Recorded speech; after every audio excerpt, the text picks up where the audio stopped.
Evet, herkese merhaba arkadaşlar. Visual Studio 2026'yı indirdik.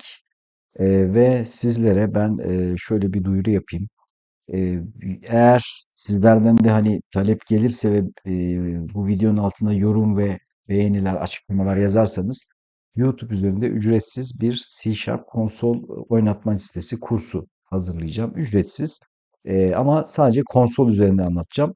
Biliyorsunuz benim Visual Studio ile Windows Forms üzerinde böyle komple bir kursum var. Çok detaylı 20 saat civarında bir kursum var Udemy üzerinde ve Udemy üzerinde en çok satan kurslardan bir tanesi C Sharp programlama ile ilgili. Özellikle Windows Forms kodlama, programlama ile ilgili. Orada da sıfırdan başlıyorum, anlatıyorum ama konsola hiç girmiyorum. Udemy'deki kursunda konsola hiçbir şekilde girmiyorum arkadaşlar. Sadece Windows Forms üzerinde sıfırdan oradan anlatıyorum. Bütün her şeyi, döngüleri falan oradan anlatıyorum. Şimdi isteyen arkadaşlar hem Windows Forms'u hem de sıfırdan hani C Sharp'ı görsel öğelerle birlikte öğrenmek isteyenler kursuma indirimli bir şekilde kaydolabilir. İndirim kupon kodunu da bu videonun açıklama kısmına yazıyorum. Ama şimdi Forms değil de artık hocam ben eğitimler okulda işte eğitimlerimizde biz ne görüyoruz? Konsol üzerinden görüyoruz. Tamam Forms'u da öğreneceğim ama konsolu da bir öğrenmek istiyorum. Güncel işte şu anda ne güncel? Bu Visual Studio'nun en güncel versiyonu bu. Bununla 2026. Bununla gerçi çok fark etmiyor. 2022 ile de takip edebilirsiniz. 2026 ile de çok fark etmiyor ama hazır kurmuşken bunun üzerinden gidelim. E, Bir konsol bize oynatma listesi YouTube üzerinde ücretsiz bir YouTube üzerinde de biliyorsunuz artık kurslar var. Kurs oynatma listesi hazırlayın, video serisi hazırlayın lütfen. İstiyoruz, çok istiyoruz diye yorumları yazarsanız ben buna başlayacağım. Ben şu an zaten bunun ilk videosunu çekiyorum. Biraz da sizin niyetinizi hani bu video açıklama kısmına daha doğrusu yorum kısmına yazın. Beğenilerinizi de yazın. Eğer beğeniler ve yorumlar çok gelirse devamlı gelecek. Bu nasıl bir şey olacak arkadaşlar? Sıfırdan C Sharp'ı konsol uygulamaları şeklinde bir konsol uygulaması şeklinde anlatacağım size. C Sharp programlama dilini e, size eğitimde, okulda gördüğünüz şekilde anlatacağım. Yurt dışında da, yurt içinde de bu konsol üzerinden gösteriliyor birçok yerde. Windows Forms da ayrıyeten bazı eğitimlerde, üniversitelerde anlatılıyor. Windows Forms'ta da uygulama geliştirilmesi isteniyor öğrencilerin ama birçok üniversitede hala konsol üzerinden anlatılıyor. O yüzden ben konsolu da bir kurs gibi yapayım istedim ama bu paralı olmasın, ücretsiz olsun istedim. Herkes yararlansın, YouTube üzerinde olsun istedim. Siz de destekliyorsanız bu fikri lütfen yazın. Sizden gelen tepkilere göre devamını çekeceğim ya da çekmeyeceğim arkadaşlar. Şimdi hazır Windows'umuzu indirdik. İlk olarak nasıl çalıştıracağız? Hemen gelelim şuraya arkadaşlar. Buraya geldikten sonra Visual yazdığımız zaman ilk VIS diye yazdığım zaman bakın Visual Studio programı açıldı. Seçtim geldim. Şimdi Visual Studio 2026 açıldı. Yeni bir proje oluştur diyeceğiz. Bakın burada size çok önemli bir bilgi vereceğim. Bu ilk videomda bu oynatma listesinin eğer siz de isterseniz tabii böyle bir oynatma listesi bunun ilk videosu olacak. Aksi takdirde tek video olarak kalacak. Bilgilendirme videosu. Önemli bir bilgi de olacak bakın bu videoda. Şimdi konsol uygulaması C Sharp diyeceğiz burada. Bakın burada C Sharp tabii ben seçtiğim için daha önce normalde sizde böyle gelebilir. Burada C Sharp seçin. Burada arkadaşlar bakın sizde burada da tüm proje türleri normalde şöyle gelecek size. Bakın böyle gelecek. Burada C Sharp seçeceksiniz. Burada konsolu seçeceksiniz. İngilizce yazabilir. John Sole şeklinde konsol yazabilir. Türkçe kurmuşum ben. Türkçe konsol yazıyor. Sorun değil. Anlarsınız artık. John Sole ya da konsol. Seçtiğimiz zaman bakın buradaki kritik şey şu. İki tane bize seçenek sunuyor. Üç tane sunuyor da bizi ilgilenen iki tane. Konsol konusunda iki tane seçenek sunuyor bize. Şu ikisi. Çoğu kişinin de hala bakın bu tarz şeyleri eğitimleri bitirip okulda, üniversitede bu dersi alıp hala bu ikisinin farkını anlayamamış arkadaşlar var. Onları da anlatacağım. Siz tabii yeni başlıyorsunuz bunlara. Bu farkı hani şimdiden bilmeniz çok faydanıza olacak. Birçok kişinin önüne geçeceksiniz. Şimdi bir tane konsol uygulaması burada var, bir tane de burada var. Ya bunun ne farkı var? Farkını anlamak için bir kere alttaki yazıları bir okuyalım. Burada diyor ki Windows, Linux ve macOS'ta .NET üzerinde çalışabilen bir komut satır uygulaması oluşturma projesi diyor. Güzel. Şuraya da yazmış. C Sharp, Linux, macOS, Windows, konsol. Tagleri yazmış. Tag diye düşünün bunları. Buraya geliyorum. Bakın buna iki farklı konsol proje tipi var. Bakın bunlardan birini seçeceğiz oluşturmak için. Diğerinde ise bunda ise komut satır uygulaması oluşturma projesi diyor. İyi de bu da komut satırı. Konsol zaten komut satırı demek de. Niye burada böyle, burada böyle? Burada bakın burada C Sharp, Windows ve konsol diyor. Ha bakın. Burada Linux demiyor. macOS demiyor, değil mi? Windows diyor. Bakın Windows burada da var. Ama burada Linux da var, macOS da var. Yani farklı olan şey Linux ve macOS. Geriye kalan C Sharp, Windows ve konsol aynı. Demek ki neymiş? Şurada yaptığımız uygulama, şunu seçerek sonraki deyip oluşturacağınız proje ve projenin sonuçta oluşacak bir exe oluşuyor ya. O exe sadece ve sadece Windows üzerinde çalışır demek. Ama burada oluşturacağınız şunu seçip sonraki deyip oluşturacağınız proje Windows'ta sadece Windows'ta çalıştırmakla kalmaz. Linux ve macOS'ta da çalışır. Yani Windows'ta tabii ki çalışır. Linux'ta da çalışır, macOS'ta da çalışır. Ufak ayarlamalar yapmanız lazım ama. Linux işletim sisteminize ve macOS işletim sisteminize ufak ayarlamalar yapacaksınız. Onu internette araştırabilirsiniz. Hangi ayarlamaları yapacağınızı. Çok az yani çok uğraştırmadan sizi çok ufak ayarlamalarla burada oluşturacağınız bir projeyi, bakın Windows üzerinde oluşturacağınız projeyi Linux ve macOS'ta run edebilirsiniz. Çok güzel bir özellik. Bu bundan birkaç sene önce geldi. Yaklaşık 4 sene civarında, 4-5 sene civarında önce geldi. .NET Core isminde geldi arkadaşlar. Hala Core diyenler var ama artık Core denilmiyor. Buna .NET Core demiyorlar. .NET işte 7, 8, 9 deniyor artık. Bu şekilde adlandırılıyor arkadaşlar. Şu an en güncel sürüm .NET 10 ama ileride tabii 11, 12 de çıkabilir ilerleyen yıllarda. Aradaki fark bu. Farklı işletim sistemlerinde çalışıyor uygulamanız. Şimdi eğitimlerde yani öncelikle şunu söyleyeyim. Şu .NET Framework en son 4.8 çıktı. .NET Framework 4.8 çıktı ve daha sonra bu 4.8'den sonra bıraktılar. Yani .NET Framework'ı artık desteğini çekti Microsoft. Microsoft artık dedi ki ben .NET Core Core'a geçiş yapıyorum dedi ve .NET Core'a geçti. İşte 6, 7, 8, 9 ve en son 10'u çıkardı. Artık ona core da demiyor. Artık herkes alıştı diye düşünüyor. Core kelimesini çıkardılar. .NET 10 diyorlar. Ama eğitimlerde .NET Framework ile yapılıyor. Birçok uygulama yabancı ya da yerli bu şekilde devam ediyor hala. Ama ben de bu şekilde yapacağım ama bu şekilde de yapabilirsiniz. Şimdi aradaki farklar ne? İlk farkı söyledim. İşletim sistemi. Bu sadece Windows'ta çalışır. Bu farklı işletim sistemlerinde çalışır. Bir. İkincisi az önce dediğim şey buna Microsoft desteğini kesti arkadaşlar. Desteğini kestiği için hangi C Sharp versiyonunda itibaren bu bitiyor bu? C Sharp 7.3 seviyesinde kalıyor. Yani C Sharp'ın ilk başladığı böyle işte .NET Framework 1, 2, 3, 4. 4'ün içinde 4.1, 4.2, 4.3, 4 bilmem 72, 4.8'de de C Sharp 7.3, C Sharp 7.3 seviyesinde kaldı. Artık C Sharp 7.3'te kaldı. Ondan sonraki C Sharp versiyonlarını tamam mı hep .NET Core üzerinde getirdi.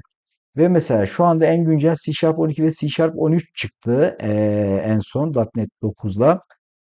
C Sharp 14 yani aslında yani yeni çok yeni daha Kasım ayı 2025 yılı Kasım ayı da .NET 10'la beraber C Sharp 14'te çıktı arkadaşlar aslında gerçeği isterseniz ama daha çok yaygınlaşamadı daha yeni çıktığı için 12 ve 13 kullanılıyor o yüzden öyle dedim. Aslında C Sharp 14 de çıktı. 14 de çıktığı için yani şunu demek istiyorum. Yeni C Sharp'ın yeni versiyonları artık hep burada çıkacak. Şurada kaldı. 7.3 C Sharp 7.3 kaldı. Yeniler hep buradan çıkacak. Bundan sonra buradan gidecek. Ama siz yeni öğrendiğiniz için programlamayı, sizin kullanacağınız sıfırdan C Sharp'a giriş yaptığınız için sizin işte if, else statement'ları, for döngüsü, while döngüsü, ondan sonra class'lar, bakın object oriented programlama falan hepsi C Sharp 7.3'e kadar bunların hepsi ortak.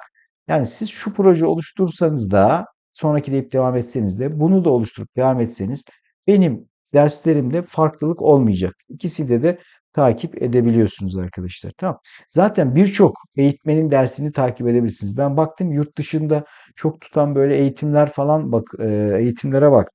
İnternet üzerinde işte YouTube'da falan da veya değişik platformlarda yabancı dil. Yani Türkçe'yi geçtik. Türkçe zaten benim gördüğüm Türklerin hepsi hep şunda yapmışlar eğitimleri. Ya yabancılar da bunda yapıyorlar. Çünkü hani eskiden gelen alışkanlıklar var. Bir de şunu oluştururken yeni başlayan öğrenciler şaşırıyor.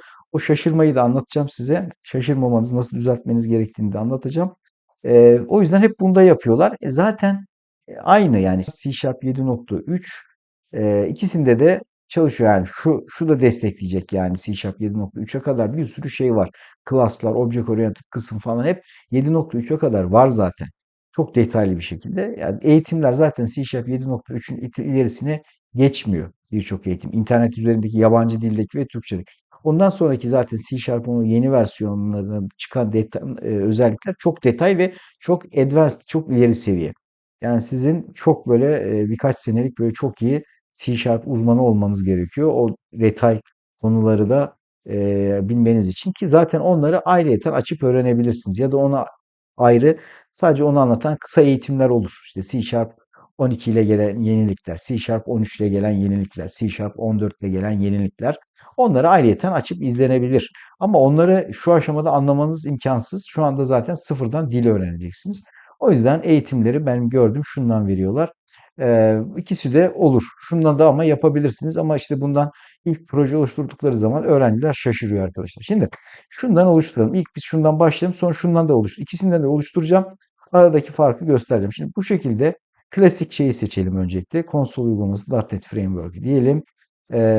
Sonraki diyorum buraya Console Application 4. Herhangi bir proje adı değiştirebilirsiniz. Bunu fark etmez. Bakın burada altyapı diyor.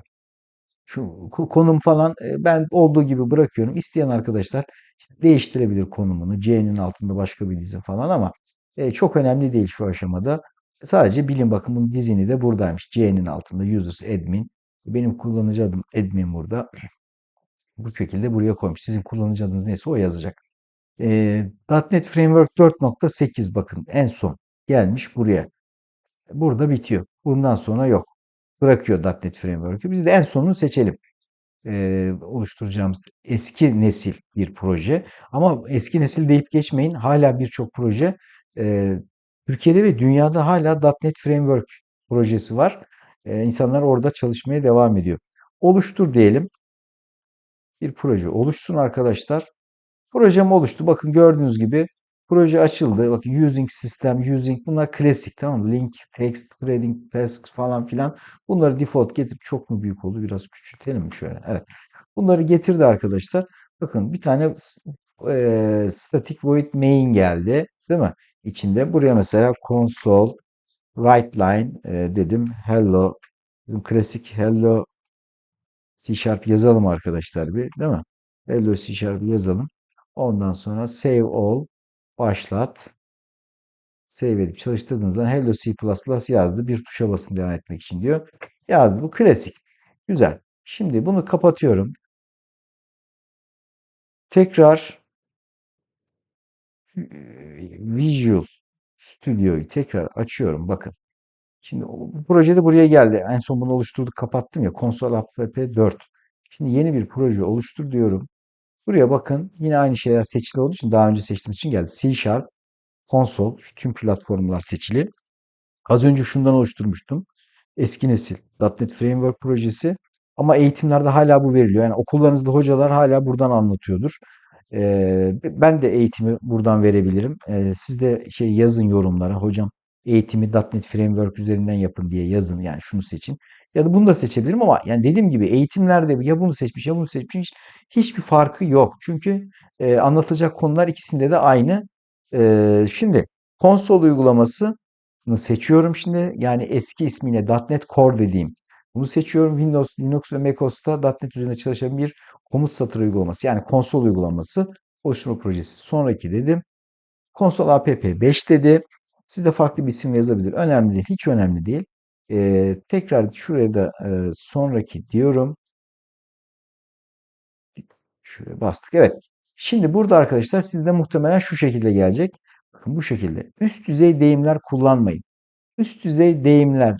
Ne bu arkadaşlar? Yani bakın burada hani insanlar şaşırıyor. Üst düzey deyimler nedir bu? Üst düzey deyimler denilen şey top level statements. Üst seviye ya da üst düzey ifadeler, üst düzey deyimler denir. İşte insanlar mesela şunu seçili yapmadığınız zaman bakın bunu bu şekilde boş bıraktığınız zaman bakın bunu böyle boş bıraktım. Çerçeve yani framework olarak .NET 10'u seçtim. Bu core. Yani .NET artık Core demiyorlar. Eskiden .NET Core 6.0 falan yazarlardı. 7 falan yazarlardı. 10. .NET Core 10 diyor. Aslında Core eski adı. Yani yeni artık Core'u bıraktılar. Core olduğu anlaşılıyor artık diye düşünüyor Microsoft. O yüzden buraya direkt .NET 10 diyor. Eski adıyla Core olacak bu. E, bakın bunları buraya tikleri boş bıraktım. Üst düzey deyimler kullanmayın. Deyim kullan. Üst düzey deyim kullan dedim. Bak. Üst düzey deyim ne? Şimdi göreceksiniz. Oluştur dedim. Oluşuyor. Bakın. Hop. Nereye gitti az önceki using'ler? Static işte void main nerede? Sınıfımızın main fonksiyonumuz nerede? Yok. Böyle pat diye açılınca öğrenciler şaşırıyor tabii. İşte bu arkadaşlar top level statements dediğimiz bu kullan dedik. Biz kullanmayı seçmedik. Az önceki boş bıraktım. Boş bıraktığım için main fonksiyonu, class program ve namespace'i arkada derleyici otomatik yazıyor. Ya burada yok mu? Evet yok gibi gözüküyor ama bunu arka tarafta derleyici, C# derleyicisi Visual Studio kendisi yazıyor bunları. O include şeyleri, using'leri, kütüphaneleri using yapıyoruz ya. Onları ondan sonra efendime söyleyeyim ne var başka? İşte main'i, class program sınıfımızın adını class diyoruz işte class program diyoruz ya az önce yazdı. Onların hepsini kendi oluşturuyor. Siz derleme yaptığınız zaman, işte run ettiğiniz zaman hem derliyor hem oluşturuyor, run ediyor hem derliyor. Derlediği exe'yi de çalıştırıyor ya şuna bastığınız zaman. İşte o iki işi yaparken o arka tarafta siz buna bastığınız zaman o yapıyor. Onun kodları o yazıyor, ekliyor buna ve onu dediği halini çalıştırıyor. Aslında var ama görünmüyor. Bize görünmüyor. O işi otomatik hallediyor. Hani bu daha pratik yöntem diye önerdiler. Bu 4 sene önce çıktı arkadaşlar. Bu da yeni değil. Hocam bu .NET 10'la mı geldi? Hayır. Bu 4 sene oluyor arkadaşlar bu çıkalı. .NET Core 6.0'da falan vardı yani. 7, 8, 9'da falan da vardı. 10'da tabii ki yine var. Ama öğrenciler bunu görünce işte şaşırıyorlar. Hemen öbür tarafa geçiyorlar. Ama burada da bakın burada da kullanabilirsiniz arkadaşlar. Burada da yani bu stili kullanabilirsiniz. .NET 10'da yani Core'da da eski stili kullanırsınız. Öğrenciler işte ya bu eski stilde değil deyip e, e, .NET Framework'ü geçiyorlar. Microsoft desteğini bıraktığı şeye geçiyorlar. Geçmek zorunda değilsiniz değerli arkadaşlar. Anlatacağım nasıl kullanacağınızı. Şimdi bak kapatıyorum. Ha bunu da bir run edelim de. Hello World'ü kendi yazdı bu arada. Hayır, hayır, bu da run ediyor. Kapattım. Şimdi bakın arkadaşlar tekrar Visual Studio diyorum. Şunu dediğiniz anda mağaza açılıyor bu arada. Visual Studio Community dediğiniz zaman Microsoft mağazası açılıyor. Şunu şöyle açalım arkadaşlar. Bakın tekrar şimdi ne yapacağım? Tekrar proje oluşturacağım. Şöyle yeni bir proje oluştur. Bakın şöyle yapmanız lazım. Şurada yani şu yeni stilde .NET 10 daha Core yani yeni versiyon işte Linux'ta çalışan bilmem macOS'ta çalışan Windows'ta çalışan ama eski stil kod yazmak istiyorum. Hocam işte using'ler olsun, class olsun, static void static main olsun. İstiyorsanız nasıl yapacağınızı anlatıyorum. Onu da yapabilirsiniz yani. Bunu seçiyorum yine. Bakın bu eskiyi değil yeniyi seçiyorum. Sonraki diyorum. Buraya geldim arkadaşlar. Şunlarda bir şey yapmama gerek yok. Sonraki diyorum. Bakın üst düzey deyimler kullanmayın. Top level statements. Do not use. İngilizcesi top level statements yazabilir İngilizce kullanıyorsunuz. Bunu tikleyeceğiz. Tik yapacağız buraya. Kullanmayacak. Üst düzey deyim oluyor işte. O az önceki gördüğünüz console write'dan bilmem ne hani diğer başka hiç şey using'ler falan yok ya. O üst düzey deyim oluyor. O üst düzey oluyor. Üst düzey olduğu için otomatik yazıyor onu. Visual Studio işte compiler otomatik oluşturuyor o using'leri falan, class'ları, main'i falan. Onu oluşturma, ben kendim yazacağım diyorsunuz. Tamam mı? Üst düzey deyimler kullanmayın. Oluştur dediğiniz zaman Açılıyor. Voilà bakın eski stil geldi. Eski stil geldi ama hala using yok. Hocam bakın tamam internal class program geldi. Bakın program sınıfı. Tabii sınıfları daha sonra göreceğiz. Object Oriented konusuna da gireceğim. İstiyorsanız dediğim gibi bu oynatma listesi çok detaylı olacak size. Konsol üzerinde okuldaki anlatılan konuların birçoğunu anlatacağım ama konsol üzerinde. Eğer istiyorsanız lütfen yorumlara yazın. Beğenin videoyu. Ona göre bakıp devam edeceğim ya da burada keseceğim. Sizin ve beğenileriniz belirleyecek. Şimdi bakın Internet Class Program demiş. Class var yani sınıfın adı yazıyor. Program sınıfı. İşte static void main demiş. Az önceki gibi. Ama using yok. Using var aslında da işte şimdi şöyle yapalım. Run edelim. Çalışıyor. Eğer işte bir hata olsaydı çalışmazdı. Çalışacak. Var yani using var ama sonra kendi koyuyor. Bunu run ettiğimiz zaman kendi using koyuyor. Daha sonra machine kodunu oluşturuyor arkadaşlar. Makine kodunu oluşturuyor. Tamam mı? Şimdi ama biz eski stil yazacağız. Okullarda using hocalarınız yazıyor. Sizin de yazmanız gerekiyor. Ne yapacaksınız? Nasıl yapabilirsiniz? Nasıl getirebilirsiniz? Onun için de geliyorsunuz şuraya program mıydı? Hangisiydi? Şuraya çift tıklayın. Bakın konsol app bilmem kaç yazıyor. Siz de başka bir şey yazabilir. Projenizin şuradaki şeyin üzerine tıklayın arkadaşlar. Bakın burada implicit usings enable yazmış. Bunu disable deyin. Save all deyin. Kapatın. Tamam mı? Programı kapatın. Tekrar program açalım. Gelmiş mi? Gelmedi. Bakın hata verdi. Ben o değişikliği yaptıktan sonra kapattım.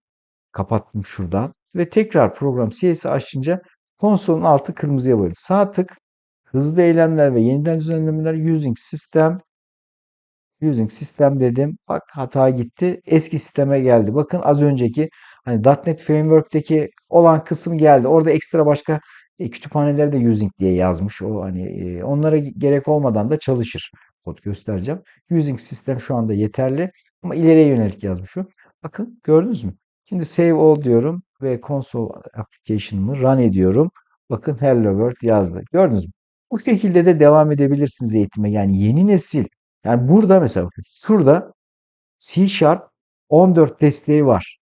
12, 13, 14 desteği var. En güncel C Sharp kütüphanelerini burada kullanabilirsiniz arkadaşlar. Evet, burada kullanabilirsiniz. En güncel C Sharp kütüphanelerini burada kullanabilirsiniz bu şekilde. Ama dediğim gibi eğitimlerde sizin ihtiyacınız olmuyor. Şu an sıfırdan başladığınız için o çok detaylı. En güncel C Sharp kütüphaneleri çok detaylı olacak.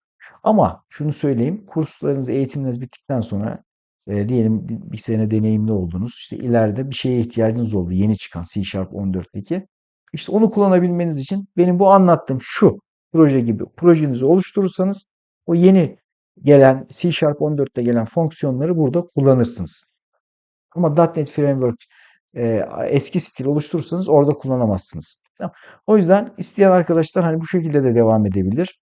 Ben bunu kapatıyorum. Eğitimlere ben şu şekilde devam edeceğim arkadaşlar. Çünkü bütün şeylerde yurt dışı ve yurt içi eğitimlerde hala şu şekilde yapılıyor. Yeni bir proje oluştur. Üniversite birçok üniversitede hala bu şekilde yapıyor hocalar. Kitaplarda hala böyle olduğu için ben de böyle devam edeceğim ama dediğim gibi eğitim içeriğiyle hiçbir fark yok. Zaten bütün bu sıfırdan C Sharp'a giriş eğitimlerinin hepsi C Sharp 7.3'e kadar geliyor. Daha fazla bir versiyona gitmiyor. C Sharp 7.3 seviyesi sizin bütün döngüler işte while döngüsü, for döngüsü, işte object oriented programlamadır, şudur budur. Bütün hepsi zaten ortak. Yani o yüzden hani o yüzden hocalarınız rahat davranıyor. İşte ya da yurt dışındaki hocalar da rahat davranıyor. Bunu da anlatıyor, geçiyor. Şunu da oturup uzun uzun detayını anlatmıyorum ama ben size anlattım. Burada yaptığınız o derste gördüğünüz şeyi burada da oluşturursunuz Windows'ta. Daha sonra alıp kodunuzu macOS bilgisayarınız, laptopunuz varsa orada da çalıştırabilirsiniz. Linux varsa orada ama orada ufak ayarlamalar var. Onları da kendiniz araştıracaksınız ihtiyacınız varsa. Tamam. Bu şekilde yapacağız. .NET Framework diyorum. Sonraki diyorum. Console app 7 dedik. Çok önemli değil. Bunun da bari en son güncel versiyonu olsun hani diyorum. 4.8'i seçiyorum. Oluşturdum. Siz de benim de böyle seçebilirsiniz. Aynı şekilde şu oluştur diyorum. Dedim. Evet oluşuyor. Geldi. Şuraya bir tane hello yazalım. Hello diyelim. write line, tekrar hello C Sharp diyelim. Tekrar konsol eğitimimize başlayacağız. Eğer run edelim. Kodumuzu bir ekranda görelim. Eğer sizler bu videoyu beğenirseniz, yeteri kadar beğeni olursa ve ne olursa, yorum olursa arkadaşlar. Yani bunu Udemy'ye aslında koyacaktım. Sırf konsol uygulama eğitimi C Sharp'lı diye. Ama gönlüm el vermedi. Arkadaşlar ücretsiz yararlansın herkes YouTube'da olsun diye istedim. Benim zaten Windows Forms eğitimim var Udemy üzerinde. Onu da indirimli almak istiyorsanız bu videonun açıklama kısmına linkini koydum. İndirimli alabilirsiniz. Dediğim gibi bu oynatma listesinin ücretsiz bir şekilde devam etmesini YouTube'da istiyorsanız lütfen beğeni yapın bu videoyu ve yorumlara yazın arkadaşlar. Kendinize iyi bakın arkadaşlar. Görüşmek üzere. Hoşça kalın.